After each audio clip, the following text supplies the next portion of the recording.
டெல்லி பக்தி YouTube channel நேயர்களுக்கு அன்பார்ந்த வணக்கம். மார்கழி மாதத்தில் இருக்கக்கூடிய புண்ணியங்களை பார்த்துட்ருக்கோம். மார்கழி மாதத்தில் இருக்கக்கூடிய நன்மைகளை கேட்டுட்ருக்கோம். அதில் இப்போ பார்க்க போகிற தலைப்பு திருவாதிரை. எப்படி மார்கழி மாதம் அமாவாசை அனுமர் ஜெயந்தியோ, மார்கழி மாதம் பௌர்ணமி அப்படிங்கிறது சிவனுடைய நடனம். அந்த நடனம் ஆருத்ரா தரிசனம். ஆருத்ரானா வடநாட்டில் திருவாதிரை நட்சத்திரத்தை ஆதிருத்ரான்னு சொல்லுவாங்க. ஏன் திருவாதிரை நட்சத்திரத்தை எடுத்து பேசுகிறோம்? சிவனுடைய நட்சத்திரம், அதாவது ருத்ரன் அவதரித்த நட்சத்திரம் திருவாதிரை. இதான் இதில் இருக்கக்கூடிய சீக்ரெட்டு. அதின ஆருத்ரா தரிசனம், அதாவது பாடல்கள் இசைகளுக்கு செவி கொடுத்தவர் பெருமாளுங்க. நடனத்துக்கு செவி கொடுத்தவர் நடராஜர் தான். எல்லாருக்குமே தெரியும், சிதம்பரத்தில் தில்லை நடராஜரும் தில்லை காளியும் நடனம் ஆடக்கூடிய காட்சி எல்லாருக்குமே தெரியும். அதே போல் இந்த நடராஜர்ன்ற சிலையே அர்த்தநாரீஸ்வரர் தான். நிறைய பேருக்கு தெரியும். இப்போ உள்ள குழந்தைகளுக்காக நான் சொல்கிறேனே, அந்த நடராஜருடைய சிலையை பார்த்தீங்கன்னாக்கா வலதுபுறம் முழுவதும் சிவன் அம்சமாகவும், இடதுபுறம் முழுவதும் ஒரு துணி போட்டு மூடி கையில் சிம்பிளோட அம்பாலும் இருப்பாங்க. அதை இன்னும் கொஞ்சம் வெரிஃபையாக எப்படி சூப்பராக காட்டியிருப்பாங்கன்னா, கூந்தலில் அந்த நடராஜர் சிலையில் ஆணுடைய தலைமுடிக்கும் பெண்ணுடைய தலைமுடிக்கும் உள்ள வித்தியாசத்தை ரொம்ப எளிமையாக காட்டியிருப்பாங்க. இந்த நடராஜருடைய தரிசனம் கிடைக்கக்கூடியது தான் இந்த ஆருத்ரா அப்படின்னு சொல்லக்கூடியது. இதில் இன்னொரு விஷயம் என்னென்னா, நிறைய இடத்துல பேசுகிறாங்க சிதம்பரம் தான் ஆதி கோயில். இல்லை, ராமேஸ்வரத்தில் இருக்கக்கூடிய உத்தரகோச மங்கை தான் ஆதி கோவில்.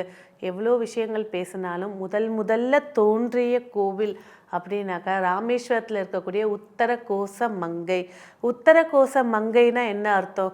உத்தரம்னா கோவில், கோசைனா பிரணவ மந்திரத்தை சிவனிடமிருந்து பெற்று முழு சக்தி பெற்ற மங்கை அம்பாள் தான் அங்கே மெயினேங்க. இதில் புராண கதைகள் நிறைய கல்வெட்டுகள் இருக்குது அந்த கோவிலில். அதில் அதாவது கிருஷ்ண அவதாரத்துக்கு முன்னாடி ராம அவதாரத்தில் இருக்கக்கூடிய முக்கியமான கதாபாத்திரம் ராவணனுக்கு திருமணம் நடந்த இடம் அந்த உத்தரகோச மங்கை. சரி, இந்த ஆருத்ரா தரிசனத்துக்கும் அதுக்கும் என்ன இதுக்கு தொடர்பு சொல்லுங்க அப்படின்னாக்கா, அதாவது மொத்த இந்தியாவிலே முதல்ல ரொம்ப ரகசியம் சொல்லிக்கலாம். அதாவது மரகத லிங்கம் நம்ம பார்த்துருப்போம். டெய்லி 12 மணிக்கு அங்கே அர்ச்சனை அபிஷேகம் பண்ணுவாங்க. மரகதத்தில் உண்டான நடராஜர் சிலை இருக்கக்கூடிய ஒரே கோயில் உத்தரகோச மங்கை. இப்போ போனால் கூட சந்தன காப்பில் தான் வச்சுருப்பாங்க. ஒரு வருஷத்துக்கு 365 நாட்கள் 364 நாட்களும் சந்தன காப்பிலே இருப்பார். ஒரு நாள் இந்த ஆருத்ரா தரிசனம் கிடைக்கக்கூடிய ஒரு நாள் அவருடைய சுயரூபத்தை பார்க்கலாம். மத்தளம் கொட்டினால் மரகதமும் உடஞ்சி போயிடுமா. அதனால தான் அந்த இடத்துல மத்தளம் கொட்ட மாட்டாங்க, மேலும் அடிக்க மாட்டாங்க, எதுவுமே செய்ய மாட்டாங்க. ஃபுல்லாக சந்தன காப்பை போட்டே வச்சுருப்பாங்க. இந்த ஒரு நாள் அந்த சந்தன காப்புகள் கலைக்கப்பட்டு அந்த சந்தனத்தை பிரசாதமாக கொடுப்பாங்க. அதை யாருமே நெத்தியில் இட்டுக்க மாட்டாங்க, தண்ணியில் கரைச்சி குடிச்சிடுவாங்க. எப்பேற்பட்ட கொடிய நோய்களுக்கும் சரி, செய்வன பில்லி இப்போ உள்ளதில் முன்னையாவது செய்வனன்னு பயம் வந்துச்சுங்க. இப்போ பார்த்திங்கன்னா மாந்திரிகத்திலே வித்தியாசமாக பில்லி சூனிய ஏவல்களை ஏவி விடுறாங்க. அதெல்லாம் அழியணும் அப்படின்னா இந்த சந்தனம் தான் மகிமையே. அதுக்கப்புறம் பார்த்திங்கனாக்கா அபிஷேகம் நடக்கும். அதாவது ஆதி காலத்துலேருந்து இப்போ வரைக்கும் ஒரு கோவிலில் 32 அபிஷேகம் நடக்கக்கூடியது இந்த ஆருத்ரா தரிசனம் அன்னைக்கு தான். சரி, ஆருத்ரா விரதம் எப்படி இருக்கணும்? ஃபஸ்ட்டு விஷயம் பார்த்திங்கன்னா 2 தரப்பினர் இருக்காங்க. ஒரு தரப்பினர் என்னென்னா, நட்சத்திரம் தோன்றி இந்த சிவபெருமானுக்கு அர்ச்சனை அபிஷேகம் முடிகிற வரைக்கும் விரதம் இருந்துட்டு சாப்பிடுவாங்க. இன்னொரு வர்க்கம் என்ன செய்வாங்கன்னா, இந்த அபிஷேகங்கள் முடித்து சிவனை அலங்காரம் பண்ணி வச்சதுலேருந்து பௌர்ணமி திதி முடிகிற வரைக்கும் விரதம் இருப்பாங்க. இதுதான் வித்தியாசம். ஒன்றும் சாப்பிடாமல் விரதம் இருப்பாங்க, நல்லா சிவ மந்திரங்களை சொல்லுவாங்க, நிறைய பேருக்கு தான தர்மங்கள் பண்ணுவாங்க, மௌனமாக இருப்பார்கள், ஒரு ஓரமாக மெடிடேஷன்லேயே உட்கார்ந்துருப்பாங்க. இதெல்லாம் சிவனுடைய தரிசனம், அந்த நடனத்தை பார்க்கணும், அதுதான் அவங்களுடைய எய்மே. சரி, அப்போது அபிஷேகம்னா என்ன அப்படின்னு பார்த்தீங்கன்னா, இந்த நட்சத்திரம் தொடங்கினதுலேருந்து பௌர்ணமி திதி இணையும் போது கரெக்டாக 2 மணிக்கு நைட்டு 2 மணிக்கு அபிஷேகத்தை ஸ்டார்ட் பண்ணுவாங்க. எப்போ முடிப்பாங்கன்னு நினைக்கிறீங்க? காலையில் 7-8 ஆகிடுங்க. 32 அபிஷேகம் நடந்துக்கிட்டே இருக்கும். எடுத்து அந்த சிலையில் ஊற்றிக்கிட்டே இருப்பாங்க, அந்த மரகதலிங்க சிலையில். மொத்த கோவில்லையுமே பார்த்திங்கனாக்கா எல்லா கோவில்லையும் அபிஷேகம் முடிஞ்சாலும் திரையை போட்டுட்டு அலங்காரம் பண்ணி முடித்தானா சாப்பாடு வந்து ஊட்டுவாங்க. இங்கே மட்டும்தான் அபிஷேகம் முடிஞ்ச உடனே இறைவனுக்கு சாப்பாடு கொடுப்பாங்க. ஏன்னா அவ்வளோ டயர்டாயிருவாராம் சிவனே. அவ்வளோ அபிஷேகங்கள் அவருடைய ஆராதனையில். சாப்பிட்டதுக்கப்புறமா ஆருத்ரா, அதுக்கப்புறம் சந்தனத்தை பூசி உட்கார வச்சுருவாங்க. ஸோ அதோட அடுத்த வருஷம் ஆருத்ரா அப்போ தான் மார்கழி பௌர்ணமிக்கு தான் அவருக்கு திரும்ப அபிஷேகம். அது வரைக்கும் அந்த சந்தன காப்பிலே சந்தனத்தை இழைச்சி அந்த காப்பிலே காட்சி அளிக்கக்கூடியது. இந்த ஆருத்ரா தரிசனம் எதற்கெல்லாம் சிறந்தது?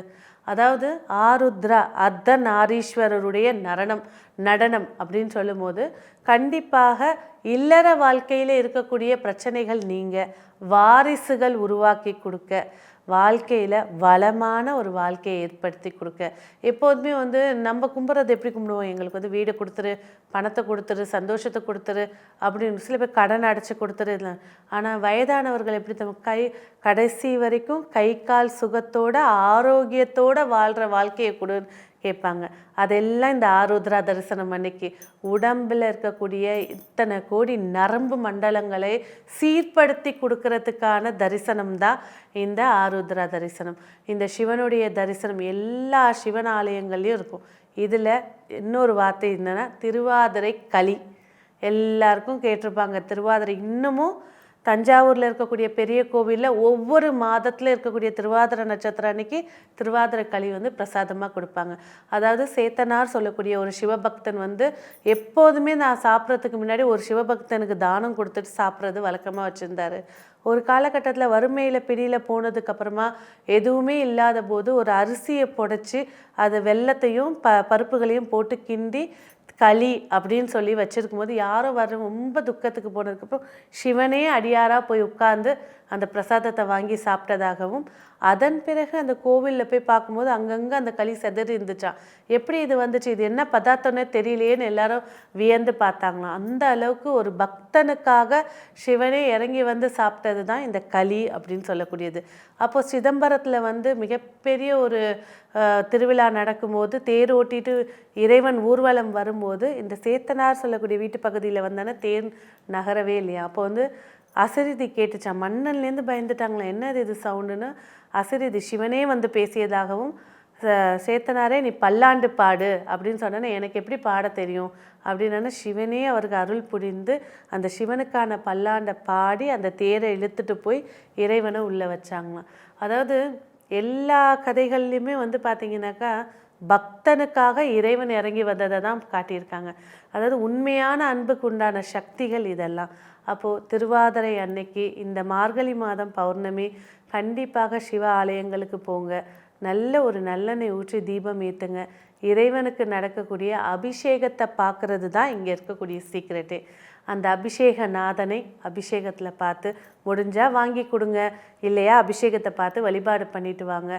நல்ல சிறந்த வாழ்க்கையும் நிம்மதியான ஒரு வாழ்க்கையும் வாழ என்னுடைய வாழ்த்துக்கள். நன்றி.